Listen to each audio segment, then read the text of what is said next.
তো মানে বাঙালি বিয়ে, তো বেঙ্গলি বিয়ে নিয়ে আমি কিছু বলতে যাই।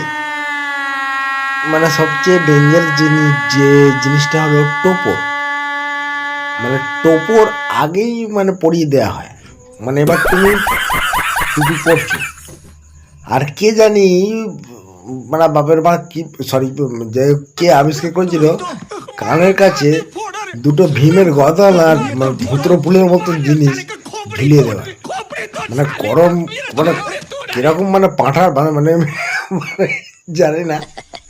তো এর থেকে খ্রিস্টান হলো ভালো, সুন্দর মানে ভাবে অনেকে করে, যে আপনারা বুঝতে পেরে গেছেন, আমি আর বোঝাচ্ছি না। ঠিক আছে, এই হচ্ছে মানে আমাদের এটা, আমি এটা মানে খুব মানে কিরকম একটা লাগে যেন ভেতর থেকে। চলো, good bye, tata, good night.